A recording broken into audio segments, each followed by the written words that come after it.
Olá, seja muito bem-vindo, bem-vinda a mais um episódio do nosso podcast Lançar Âncora.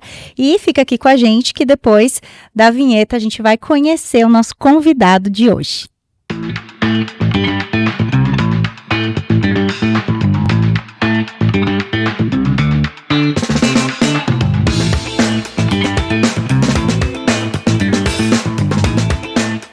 Então, hoje na nossa convidada de hoje, né? Nossa convidada é a psicóloga Judith Dipp. Seja muito bem-vinda aqui. Muito obrigada, minha querida. Muito obrigada.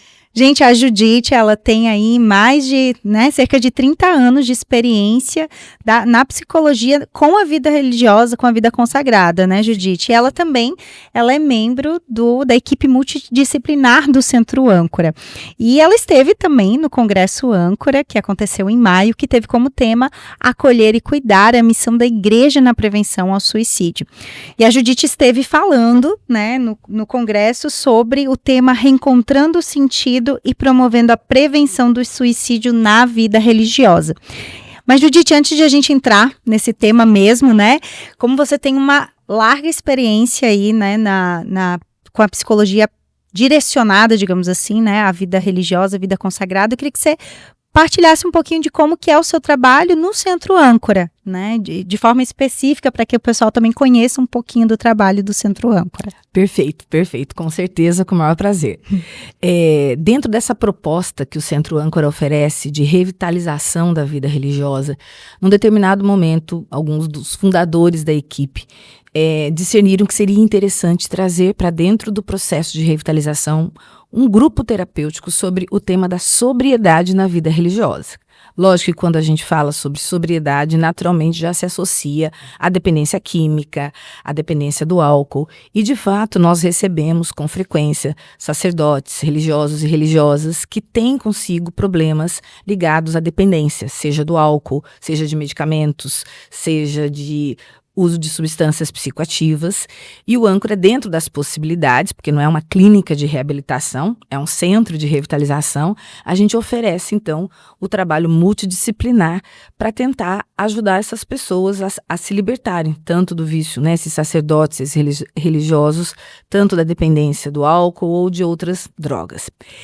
Só que nós pegamos a pedagogia da pastoral da sobriedade, que são os 12 passos, e ampliamos ele para o contexto da vida religiosa.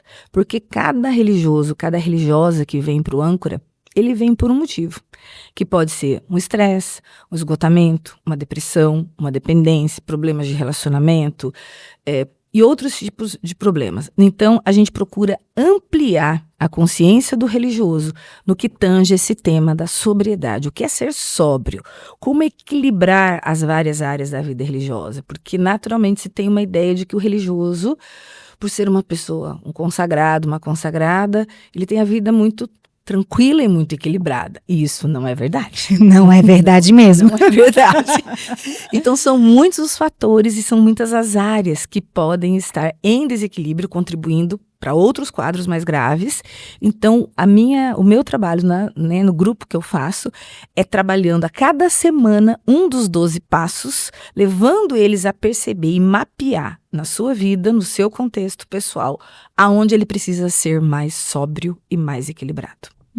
E aí, trazendo um pouquinho também, acho que para o nosso tema, né, sobre essa questão de reencontrando o sentido, né, como que essa sobriedade contribui para que o religioso, a religiosa, reencontre, agora focando no assunto mesmo da questão do suicídio, né, reencontre o sentido da vida vocacional, da vida humana, né, propriamente dita, como que pode ajudar?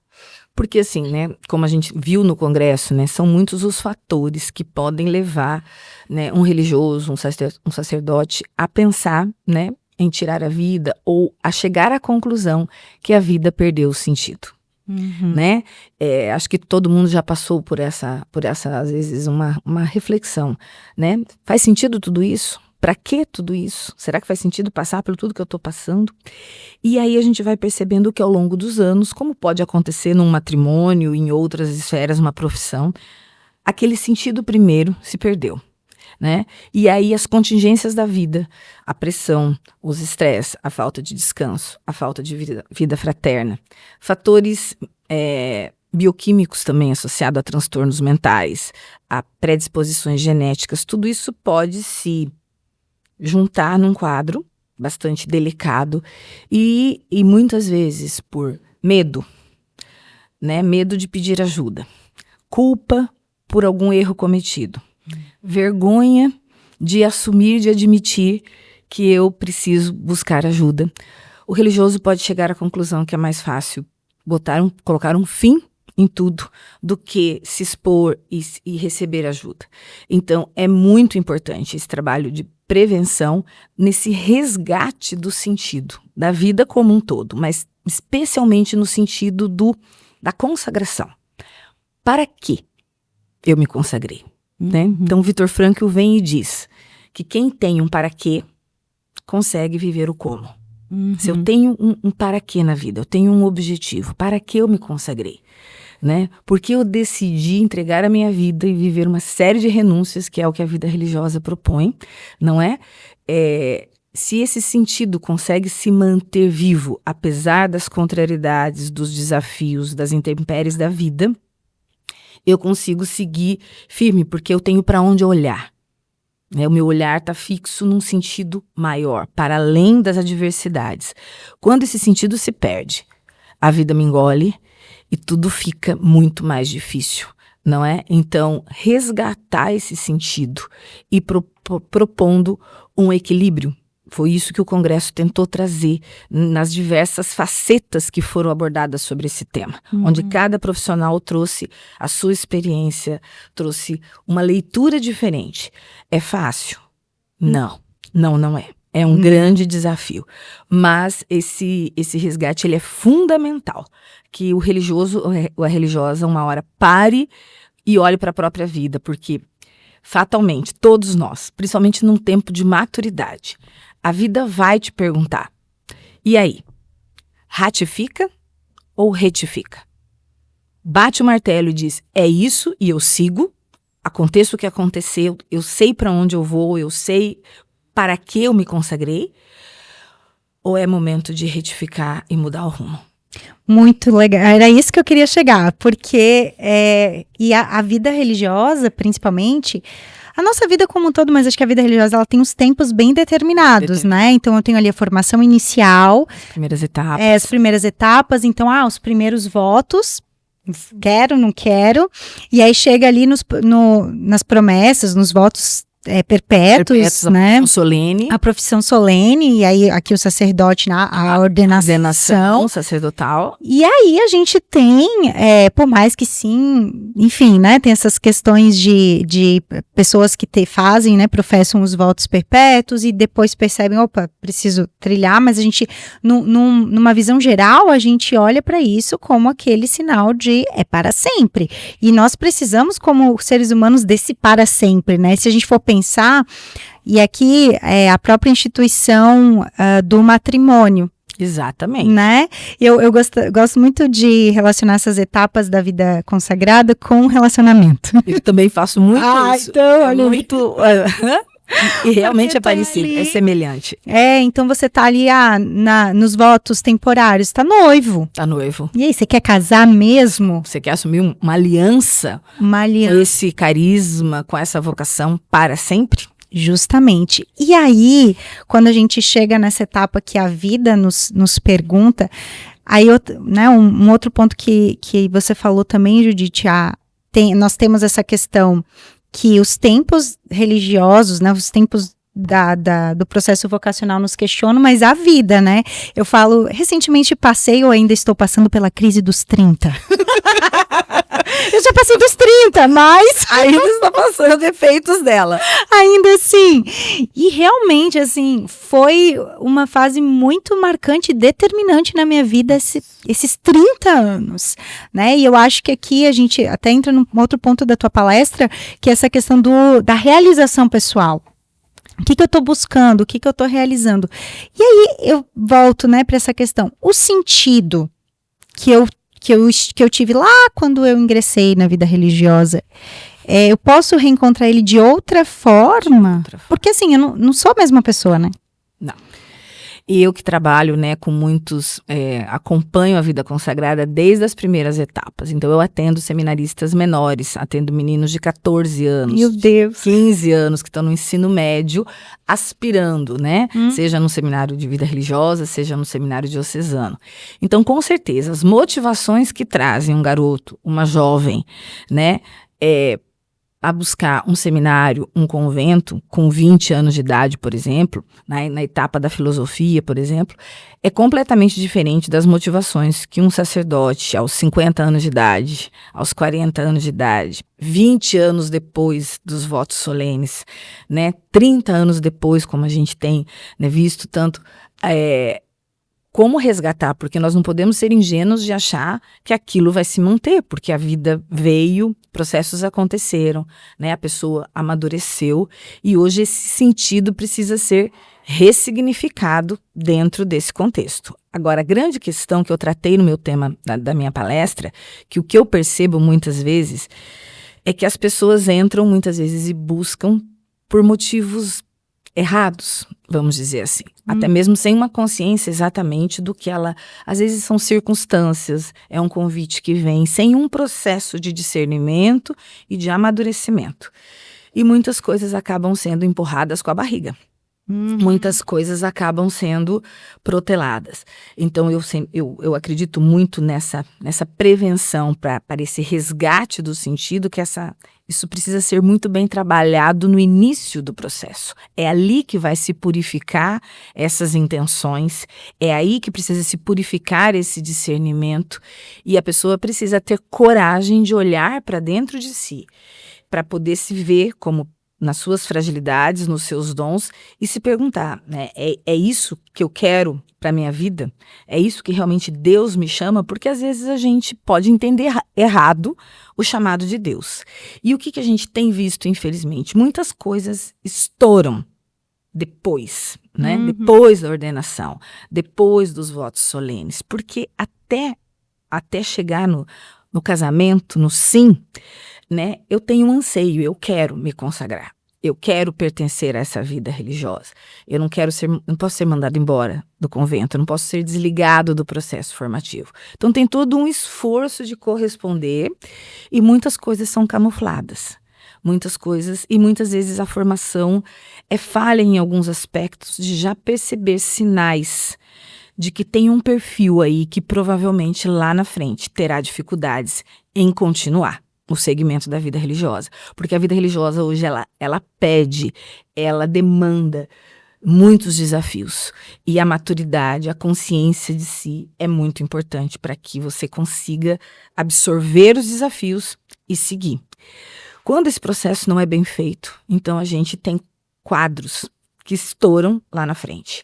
E aí, quando a pessoa está realmente num processo, às vezes, depressivo, se desenvolveu um quadro de ansiedade, se descobriu que se tem um transtorno de bipolaridade, um transtorno de personalidade, um transtorno de humor, nós vamos ter que parar, cuidar disso, reequilibrar essa pessoa primeiro, para depois ela poder avaliar o sentido, para ela poder se reconectar com o sentido.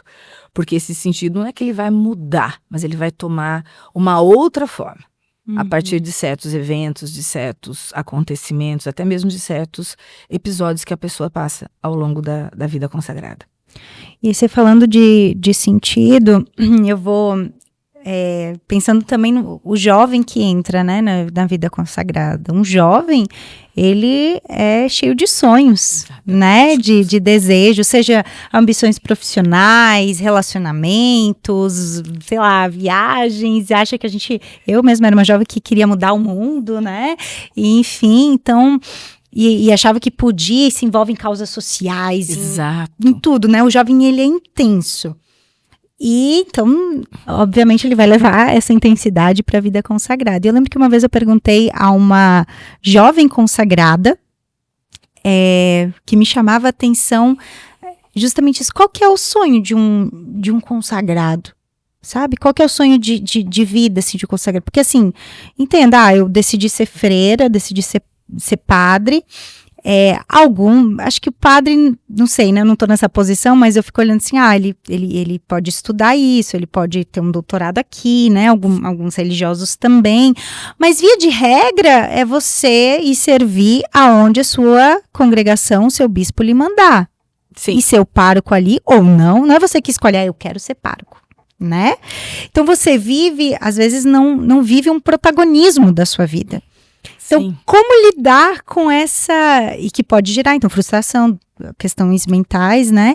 E a gente falou um pouquinho ali antes nos bastidores sobre essa questão de olhar para dentro de si, ver quais são os seus anseios, mas também não ficar parado dentro de si, né? Continuar a oferta. Sim, fazendo gancho com o que você falou, né?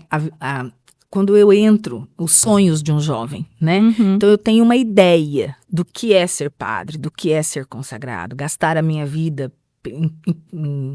em prol de um carisma, porque a vida religiosa, né, cada congregação, cada instituição, os fundadores tinham um carisma, como, por exemplo, as Irmãs da Copiosa Redenção, que trabalham com essa parte da formação humana, das comunidades terapêuticas. Então, tem um carisma específico. Quando eu entro nessa congregação, de alguma forma, eu pressuponho que eu vou gastar a minha vida trabalhando com isso, não é? Uhum. Se eu vou ser um padre diocesano, eu vou ter provavelmente uma paróquia e uma vida de celebrações, mas não só isso, né? Eu sempre falo para os meninos hoje no seminário, a vida de um padre diocesano hoje é muito mais do que celebrar e ministrar sacramentos. Ele precisa ser um administrador, ele precisa gerir uma paróquia, ele precisa saber de RH, de contabilidade, de obra, de reforma. E para tudo isso, ele não é preparado.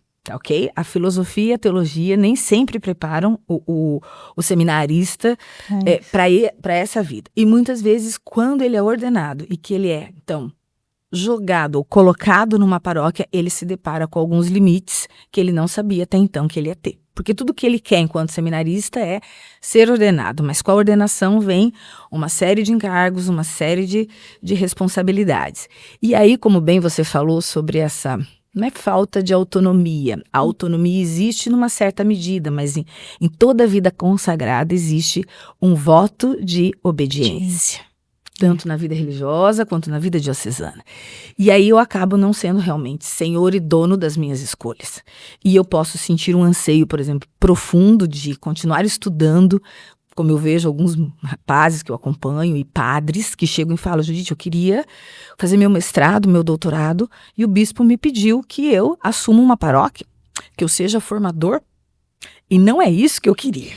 E aí entra esse confronto. E aí é que precisa do resgate do sentido, afinal de contas, para quê? Né?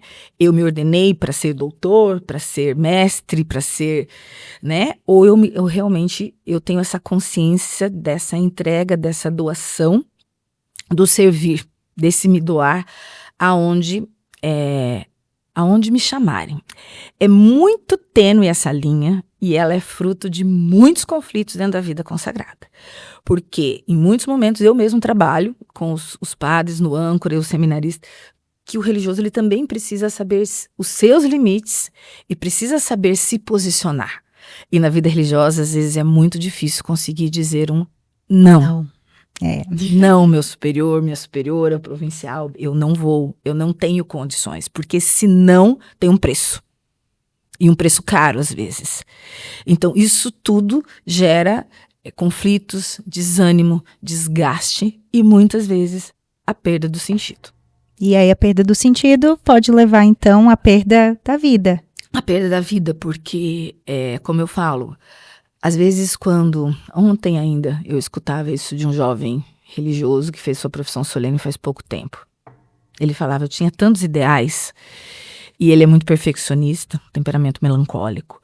Então ele dizia, né, eu queria primeiro estudar para me sentir preparado para isso.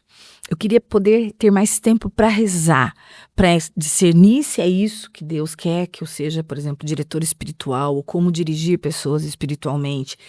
Então ele falava de todos os desejos e da falta de tempo. Ele não tem tempo mais, né? Ele precisa dar conta das demandas do dia a dia. E eu dizia para ele, você vai precisar encontrar espaços de oração, de reflexão, enquanto você vive, enquanto você atende às demandas da vida. E aí ele me disse uma frase: eu tenho muito medo de me conformar com a mediocridade. Ai. E eu não quero ser um religioso medíocre. Então isso gera angústia. Porque às vezes se tem um ideal, se projeta um ideal muito difícil às vezes de ser alcançado. Uau. Porque a vida religiosa, ela tem demandas hoje tão ou mais intensas que a vida de qualquer um leigo. Você que é jornalista, eu que sou psicólogo, de compromissos, de demandas, de excesso, de sobrecarga. E aí, preservar esse sentido é um grande desafio. Isso pode levar a válvulas de escape. Ok? Por exemplo, como eu falei lá no início, então às vezes eu não aprofundei da forma correta o meu autoconhecimento, as tendências da minha personalidade, os meus antecedentes familiares, e eu desconheço que eu tenho certas predisposições a desenvolver certos tipos de quadros, ok? Esse é um ponto. Vem a demanda da vida consagrada com todos os seus encargos, com seu voto de obediência, com a messe é grande, os operários são poucos, isso gera um colapso interno. Então, às vezes, para tentar aliviar essa tensão, o que tem acontecido hoje? Então, se busca na bebida uma válvula de escape, em relacionamentos virtuais, pornografia e outros desvios que, num primeiro momento, podem causar um alívio de certos sintomas, mas isso tudo junto vai provocando uma tensão. Então esse é um tema que eu tratei também na minha palestra, né, que hoje e tem sido, infelizmente, muito presente, não é? Principalmente na vida masculina. Na vida feminina a gente tem percebido uma tendência a certos outros tipos de quadros, de depressão, de compulsões, mas na vida masculina, né, essa questão, por exemplo, do religioso que acaba se perdendo, seja num vício, em relacionamentos, como a vida muitas vezes é solitária. Eu busco relacionamentos fora da vida fraterna, fora do clero, e acabo me envolvendo afetivamente porque não dou conta das minhas carências, situações que têm se tornado muitas vezes públicas, porque hoje em dia às vezes o padre ou o seminarista chega a ser ingênuo a ponto de achar que aquilo que ele faz pelo celular, que as pessoas com quem ele conversa e com quem ele se relaciona, ele está protegido ali, mas ele não está. Quando essas situações se tornam públicas, quando começam a surgir denúncias sobre a conduta do padre, do religioso, da religiosa, isso gera um grande conflito. E quando a coisa pode se tornar pública também, o suicídio pode ser a saída. Pensar que é melhor eu acabar com tudo. Porque aí tem a imagem que foi manchada. A imagem do sacerdote, do sagrado, ela foi violada. Como que eu vou dar conta disso? Como que eu vou explicar para as pessoas que eu sou fraco, que eu tive uma fragilidade, que eu caí, que eu me perdi, que eu me deixei levar por uma carência, por uma necessidade? A cobrança é muito grande. É muito grande, porque tem o arquétipo do sacerdote, o arquétipo do religioso. Ele é aquele homem, aquela mulher que liga o humano com o sagrado.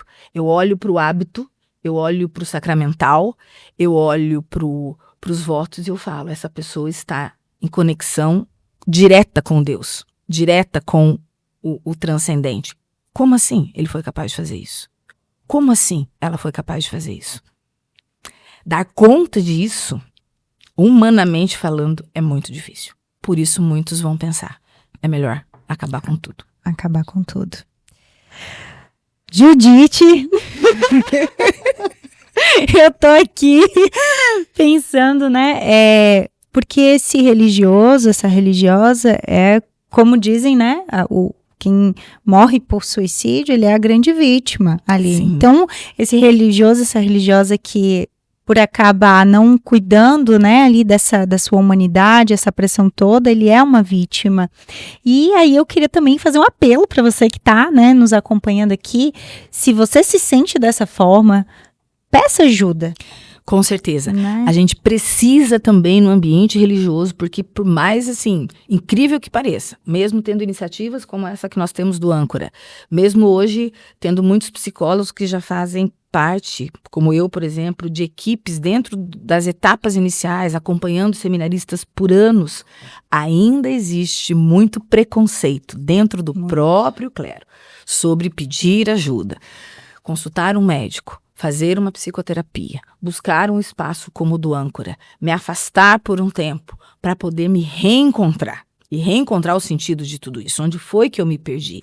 Então, assim, esse é um dos grandes desafios, não se deixar levar pela culpa, pelo medo, pela vergonha, né? Meu Deus, a minha imagem foi ferida, né? Eu me fragilizei e agora, né? Então, pedir essa ajuda, né, admitir que eu preciso de ajuda, ainda é um grande desafio, apesar de toda essa iniciativa nossa aqui de conscientizar, entende? Porque e a gente precisa, de uma vez por todas, aprender a tratar esse tema também, porque foi uma iniciativa corajosa do Centro Âncora tratar esse tema, Sim. Não é? Porque existe muito preconceito moral e religioso quanto ao tema do suicídio. Né? Você falar que um padre tentou o suicídio ou um conhecido, a primeira coisa que as pessoas tendem a fazer é julgar moralmente essa ação. E ignoram que por trás disso, muitas vezes, existia todo um quadro de sintomas que não foram devidamente tratados, de vícios associados a esses sintomas, de situações que a gente desconhece e que o religioso não está imune. Ele não está vacinado porque ele tem um voto, porque ele tem um sacramento sobre ele. Então, a gente tem um longo caminho ainda pela frente nesse processo de conscientização, dessa necessidade de buscar, e não é buscar ajuda quando se percebe com a ideação, né, suicida, ou quando já se pensou na forma de tentar, mas é antes, é bem antes. Né? E isso cabe também aos formadores, aos superiores, desenvolver esse olhar e, se faltam recursos, pedir ajuda de um profissional da área da saúde mental que ajude, né? Porque às vezes tem coisas que realmente passam despercebidas, que são tratadas como, ela é uma pessoa difícil mesmo. Né? Nossa, vive trancada no quarto, mas é daquele jeito, é o temperamento mesmo. E aqui acho que também um apelo, né, aos formadores, aos superiores, de olhar mesmo para essa dimensão humana ao longo do processo formativo e de incluir, sim, assim como a gente tem um diretor espiritual, um confessor, a gente tem um psicólogo. Exatamente. Né? Porque a gente só vai ter um psicólogo quando o negócio já estourou, quando o negócio já tá ruim. Exato. Quando você já tá tendo crise, tá tendo que tomar remédio. E remediar a situação. Remediar. E a proposta do nosso congresso foi justamente acolher e cuidar para prevenir. Prevenir, isso né? mesmo. E, infelizmente, nos últimos anos, o índice aumentou. Então, a gente está percebendo que o nosso clero, os nossos religiosos, estão adoecendo psiquicamente, mentalmente. E isso é um alerta para toda a igreja, né? Para todas as congregações, para as dioceses, né? Nossos padres são seres humanos, eles precisam de ajuda. Se a gente quer eles de volta no sentido primeiro, não no sentido primeiro, mas no para quê, né? No resgate desse sentido da vida consagrada, nós precisamos oferecer meios para que essa saúde mental seja cuidada, para que eles tenham pelo menos esse autoconhecimento, esse monitoramento interno. Então. E é aquela coisa, quando a gente, já diz Santa Teresa d'Ávila, né? Quando a gente reza, a gente se conhece. Só que a gente nem sempre está preparado para ver o que tem aqui dentro. Exatamente. Né? Então. E preparando o tema, né, que eu dei na palestra, eu tive assim, o privilégio de ler algumas coisas sobre homens e mulheres da Bíblia, entendeu? Homens como santos, ou como do Antigo e do Novo Testamento, e que tiveram em suas vidas, em alguns momentos, o desejo de morrer, né? De pedir a Deus. Eu preferia que o dia do meu nascimento fosse apagado, Senhor, né? Então, desde Elias, Moisés, Jó, Jonas, né? A gente vê Davi, o rei Saul, né? Então, eu acho que também encontrar isso na própria Bíblia é um sinal de que né? Desde aquela época, desde antes de Cristo. Por exemplo, Elias, né, foi perseguido por uma rainha, Jezabel, porque ele matou os profetas de Baal, que eram que adoravam deuses estranhos. E ele teve que fugir, porque ele estava sendo ameaçado de morte, né? E ele corre, ele vai se refugiar embaixo de uma árvore grande, de um zimbro, e ele dorme. É uma passagem conhecida da Bíblia. Elias dorme e fala para Deus, né? É melhor o Senhor me levar, porque tô cansado dessa vida, dessa perseguição. E ele adormece e ele é visitado por um anjo, né, que vem dar alimento para ele, fortalece as forças dele, recobra a energia e ele ainda anda, acho que por mais 40 dias até o Monte Horebe, enfim.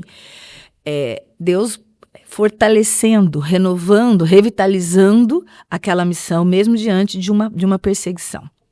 Então, assim, pensar que homens da Bíblia, mulheres, tiveram muitas vezes, né, Davi, quando teve seu filho, né? O filho de Davi foi fruto de um adultério. Então o Senhor fala que esse filho vai ser sacrificado. E Davi fala, preferia eu morrer do que o Senhor ter levado meu filho. Então, pensar na morte, muitas vezes achar que tudo acabou. Que é o fim. Chega, eu não aguento mais. É humano. Mas a coisa não pode parar por aí. Existe uma forma correta de pensar a morte também. Eu falei sobre isso na minha palestra, de pensar a morte, de meditar sobre a morte, de contemplar a morte como realização de uma forma da minha vocação, no sentido que eu me identifiquei, no sentido para o qual eu fui chamado como religioso, como consagrado, como leigo. Cada um de nós tem uma forma que vai se estender por toda a eternidade. Você sabia que todas as pessoas que já passaram por uma experiência de quase morte, EQM, já ouviu falar de EQM? Não. Depois você entra no YouTube e pesquisa lá, EQM, essa sigla, experiência de quase morte. Todas as pessoas que tiveram uma EQM por um acidente, por uma doença grave e que quase morreram, são unânimes em relatar. A vida continua. Depois daqui tem uma continuidade. E é meu dever, nesse mundo, me preparar para esse momento da melhor forma. Eu costumo dizer assim que quando eu fui criado e gerado por Deus, ele tinha uma ideia a meu respeito. Ele tinha uma ideia a teu respeito e a meu respeito. Ele tinha um sonho, um projeto, que pode ser manifestado de várias formas, em vários tipos de vocação. E ele vai nos dar um tempo aqui nesse mundo para realizar essa forma que ele sonhou para nós. E eu sempre falo com os padres lá no âncora, no dia da nossa morte, naquele momento do meu juízo pessoal, eu vou chegar diante de Deus e a ideia que eu tenho é que ele vai ter uma foto minha na palma da mão dele. E ele vai olhar para mim e vai dizer, eu te criei para ser essa pessoa. Conta para mim quem você foi. Ai! Conta para mim quem foi você. O que você viveu, o que você amou, você realizou esse sentido. Entendeu? E é disso que nós vamos ter que prestar contas. Então, pensar sobre esse momento, contemplar o fim, pensar na minha morte, na morte de pessoas que eu amo, pode ser um exercício muito saudável, se eu estou no meu centro, se eu estou procurando viver a minha sobriedade, se eu tenho consciência de quem eu sou chamado a ser, não aquilo que eu sou chamado a fazer. Né? O fazer é uma via pela qual se expressa esse ser. Uhum. Então, é válido pensar a morte, é válido contemplar, mas sobre uma outra perspectiva. Não do desespero, mas do sentido. Judite, é muito gostoso conversar com você, viu? Meu Deus! É muito bom mesmo. Isso, é muito gostoso, muito bom mesmo. Muito obrigada, assim, por esse tempo aqui conosco, né? Por trazer, assim, isso aqui, gente, foi só um spoiler da palestra dela, certo? Eu espero aí, vamos ver se você vai ter a oportunidade de assistir essa palestra completa depois. Mas, assim, acho que fica então, né? A gente fica com esse convite. Com essa mensagem, não é da importância da gente conseguir olhar para esse tema com coragem, com sinceridade interior, admitindo as nossas fragilidades, as nossas fraquezas, mas não parando aí. né? Acho que a ideia minha, quando eu propus esse tema de redescobrir o sentido para prevenir o suicídio, porque eu acredito muito que o caminho precisa ser como se fosse uma flecha. Primeiro, ela me leva para dentro, para esse autoconhecimento, para aprofundar as minhas fragilidades, as minhas misérias e os meus dons. Mas isso não pode parar aqui. Esse vetor não pode parar aqui. A minha vocação, a minha realização pessoal precisa impactar na vida de outros, porque é isso que nos dá sentido na vida, de verdade. Então, depois de feito esse processo de amadurecimento, eu preciso ir para fora, né? A minha felicidade precisa impactar, né? A minha vocação, seja ela qual for, a vida de outros. O sentido é para fora, para frente e depois para cima. Porque o que eu fui aqui, a pessoa que eu sou, ela vai se materializar numa forma eterna, né? E aí a minha alma, ela é imortal. E o que eu fui aqui, o que eu amei aqui, o que eu doei aqui, de alguma forma que eu não sei como, mas eu creio, ela vai se realizar por toda a eternidade. Judite, onde o pessoal que acompanhou aqui esse episódio pode te encontrar? Nas redes sociais, enfim, no Centro Âncora, né? Mas tem algum outro meio de contato? Eu tenho um Instagram, mas pessoal, que eu não sou muito das redes sociais, ok?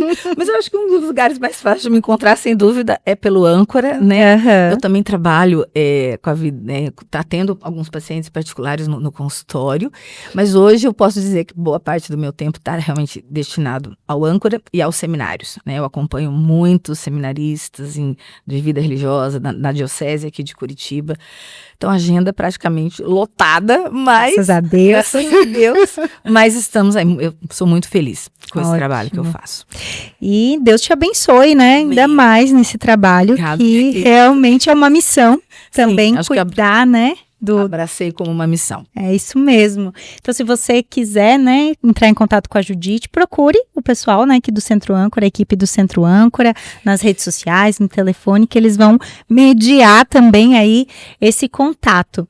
E nós, além dessas reflexões, esse convite, né, que a Judite fez aqui para refletirmos, somos chamados também à ação de compartilhar esse conhecimento, né, que não fique em você. Então, você pode compartilhar esse podcast, né, com os membros da sua comunidade religiosa, com amigos, familiares, com quem você acredita que precisa escutar isso.